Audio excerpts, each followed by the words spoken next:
Mandala, yaitu halaman yang paling suci dari situs ini. Kita sebaiknya kelunungan dulu.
Oke, di sini ada satu gambaran dari sebuah artefak. Jadi masyarakat setempat ini digambarkan sebagai Nyi Rasa Putih, yaitu garwo dari Patih Naratoma.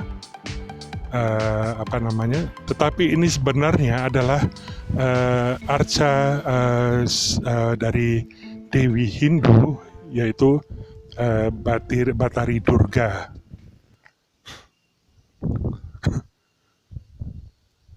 Ya, ini adalah arca menggungnya, yaitu Patih Naratoma.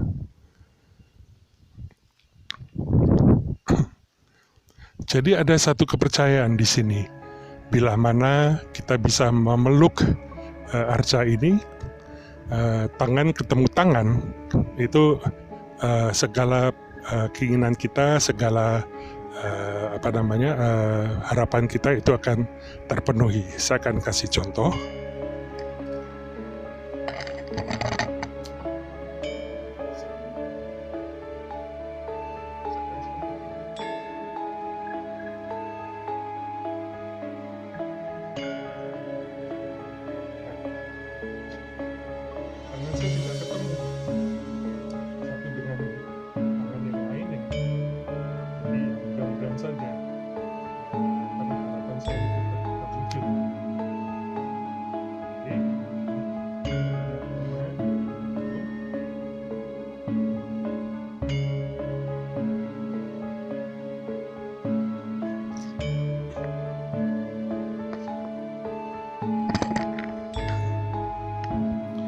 Dulu padahal saya bisa, tangan ketemu tangan tuh bisa, tapi sekarang kok nggak bisa tuh, jadi agak aneh juga. Oke, kita tadi masuk dari pintu utara, sekarang kita akan keluar dari pintu barat, dari pintu timur, sorry. Nah, jadi ini di sini kita bisa melihat dulu ini ada ada relung sebagai pembatas dari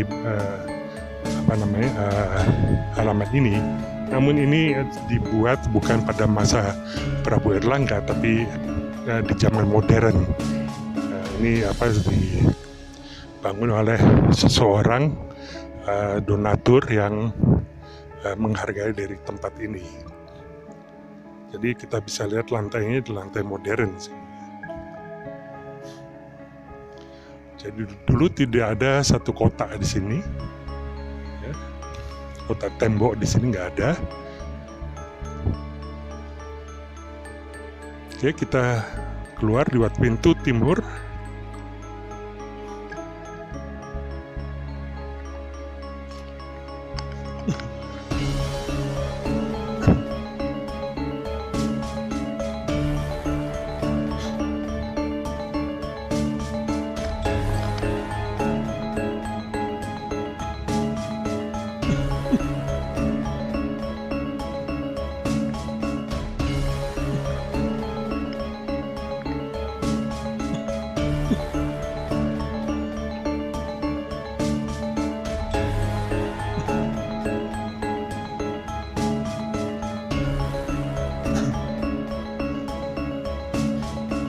Kita berada di atas atau di sebelah selatan dari bangunan utama atau halaman utama. Di sini kita bisa melihat arca atau artefak Yoni sebagai perwujudan dari Batari Uma, istri dari atau garwo dari sakti dari Batara Shiva. Sebenarnya ini harus ada lingga di atas dari Yoni yang mencerminkan sebagai Batara Shiva.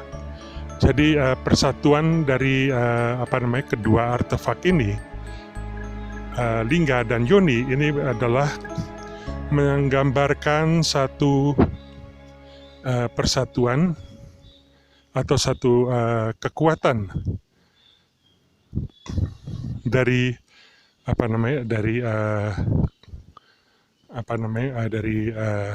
kedua persatuan ini. Jadi ini adalah menggambarkan Yoni ini menggambarkan satu bentuk yoni atau satu bentuk alat kelamin wanita. Kemudian lingga itu adalah bentuk falus. Jadi kekuatan ini juga untuk gunanya untuk adalah mengusir roh-roh jahat dan roh-roh yang tidak berkenan di situs ini. Juga adalah sebagai kekuatan kosmik dari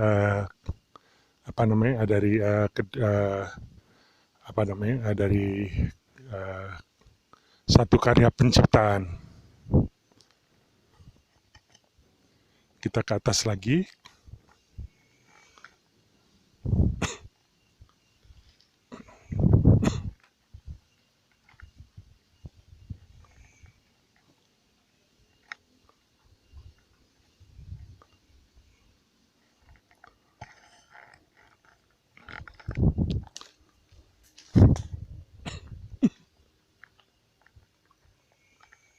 Ya, inilah teras yang terakhir dari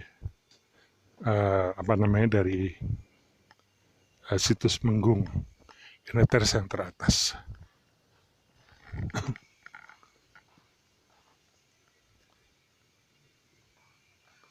Ya, di sini sudah tidak ada artefak lagi. Dan nanti kita akan keluar lewat sana. Ya, saat ini kita sekarang berada di rumahnya Mas Sugeng. Mas Sugeng ini adalah sesepuh desa dari Ngelurah. Begitu juga seseorang yang tahu betul riwayat budaya dari Candi Menggung dan juga tradisi dari desa Ngelurah ini. Begitu banyak tradisi yang harus eh, yang harus kita tanya-tanya sama Mas Sugeng ini karena sangat bagus sekali ya, kita dengarkan ya. Oke, sekarang saya mau tanya sama Mas Sugeng. Mas Sugeng, ini mungkin Mas Sugeng bisa ceritakan sedikit riwayat legenda dari dari situs Menggung ini. Begitu juga dengan tradisi dukutannya juga dan juga Mas Sugeng ini adalah juga pencipta dari tari-tarian dari Desa Nglurah ini. Tarian-tariannya bagus sekali. Saya pernah lihat ya luar biasa bagus ya. Oke, mungkin Mas Sugeng bisa ceritakan lebih lanjut. Ya, ini Pak Bimo, kalau masalah cerita legenda ini ya, yang saya pegang sampai sekarang ini hanya legenda yang diceritakan turun-temurun dari kakek, dari mbah-mbah itu. Ini tentang Candi Menggung itu adalah petilasan dari Prabu Brawijaya, Sunan Lawu itu untuk menuju Kamuksuan Jati ke Gunung Lawu begitu. Jadi pada saat itu dari Prabu Brawijaya itu beserta rombongan tiba di sebuah lembah di Desa Nglurah sebelum ada desa di sebuah desa seperti sekarang ini ya. Itu baru ada beberapa rumah mungkin di situ. Itu kemudian berhenti di sebuah tempat di lembah di mana yang sekarang dikenal sebagai situs Menggung itu, Candi Menggung itu gitu. Kemudian dawuh sama abdinya itu untuk mencari makanan gitu, untuk mencari makan minum di sekitaran situ. Yang ternyata di situ ada yang tumbuh di situ polo pendem, kemudian ada polo gemantung, kemudian ada polo wijo. Lah, sampai sekarang karena pada saat itu yang ada itu sama tumbuh-tumbuhan yang ada di sekitaran sayur mayur dan sebagainya, makanya Mbah Prabu Brawijaya itu nyabdo kapan teko arjane zaman besok itu para anak putuku sing manggonono Desa Nglurah itu diminta untuk mengenang gitu, untuk mengenang keberadaan saya pas wuku dukut itu hari Selasa Kliwon dengan membuat persembahan. Persembahan itu bukan sesaji, maksudnya membuat untuk mengenang itu membuat makanan dari jagung, kemudian dari polo benem dan polo gemantung tadi gitu Pak. Gitu ya. Ya. Kemudian Mas Sugeng bisa ceritakan mungkin mengenai Kiai Menggung dan Nyi Roso Putih gitu. Sebenarnya kalau itu menurut legenda dari kakek, itu cerita yang diceritakan almarhum mbah saya, Mbah Hasan itu Mbah Menggung itu adalah pendereke dari Mbah Brawijaya tadi. Jadi Mbah Menggung tadi ada penderek atau abdinya. Jadi ditinggal di situ. Jadi kenapa sampai sekarang itu candi itu dinamakan sebagai Candi Menggung karena itu menggungnya itu ya. Tapi menurut filosofi yang saya baca di situ, Menggung adalah melengker rasa marangkang moho agung. Jadi sebuah tempat untuk bertapa, sebuah tempat untuk melepas keakuan jungguing kawula Gusti tadi, untuk menemukan wujud, salah satu wujud rasa, itu rasa putih, budi pekerti yang baik begitu Pak. Iya. Kemudian Mas Sugeng mungkin juga bisa ceritakan proses dari pembuatan upacara dukutan itu ya. Jadi kalau prosesi upacara dukutan itu dari setiap warga. Yang pertama kan di setiap warga itu dianjurkan untuk membuat persembahan masing-masing dari tiap rumah, Pak. Dari tiap kakak itu bikin tumpeng dari jagung tadi, kemudian nanti di sama lauk pauknya. Di situ lauk pauknya ya kuluban, jadi sayur mayur yang tumbuh di sekitaran, ada botok, ada pelas, ada bungku, kemudian ada sayur ares, dan sebagainya. Kemudian nanti juga dilengkapi dengan polo gemantungnya, pisang. Kemudian ada polo kependemnya, itu ada singkong, ada telur rambat dan sebagainya itu.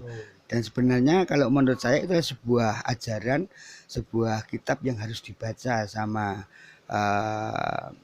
semua masyarakat dari lapisan bawah sampai atas ini, Pak. Gitu ya.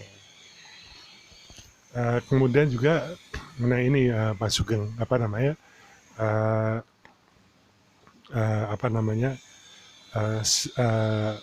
karya-karya cipta dari tari-tarian Mas Sugeng itu sudah apa saja, itu yang mana? Itu apa ya, Pak? Tari jagung itu namanya tari dukutan, yang tentang proses terjadinya dukutan sama terjadinya desa lurah ini. Itu ya. Kenapa harus dinamakan lurah? Karena dulu para pendahulu kita, para leluhur kita itu membangun desa ini dengan jerih payah, dengan luh dan rah. Jadi ada dua suku kata, ngeluh rah gitu. Ngeluh itu nangis, rah itu getih. Jadi dengan susah payah dibangun untuk anak cucu. Jadi para leluhur dulu itu prihatinnya luar biasa untuk membangun sebuah desa, begitu. Kemudian juga Mas Sugeng mungkin bisa ceritakan proses tawuran itu sebenarnya apa sih? Tawuran itu sebenarnya ada sebagian yang berpendapat bahwa tawuran itu ada sebuah salah satu budaya Mojopahit itu untuk menentukan tampuh kepemimpinan. Misalkan orang satu musuh orang 1000 jadi penewu, orang satu musuh 100 jadi penatus dan sebagainya. Tapi tawuran di sini yang diajarkan sama leluhur yang di sini itu supaya hidup itu harus berbagi, begitu. Harus berbagi, harus bersedekah. Jadi berkasih sayang dengan rasa welas asih tadi. Jadi tidak ada yang namanya itu, banyak anggapan, banyak persepsi bahwa makanan yang dilempar-lempar itu adalah sebuah hal yang mubadir, dan begitu. Itu bukan mubadir karena kita bersedekah dengan alam juga. Akhirnya makanan yang kita lempar-lempar tadi juga dimakan semut, juga dimakan lala, dan kemudian ada cacing juga di situ dan sebagainya. Gitu. Ya baik Mas Sugeng, saya rasa itu saja yang saya ingin tanyakan, dan terima kasih banyak sudah begitu banyak memberikan satu informasi dari situs Begung, juga dari tradisi Desa Nglurah ini. Sampai ketemu lagi Mas Sugeng, terima kasih dan semoga sehat selalu.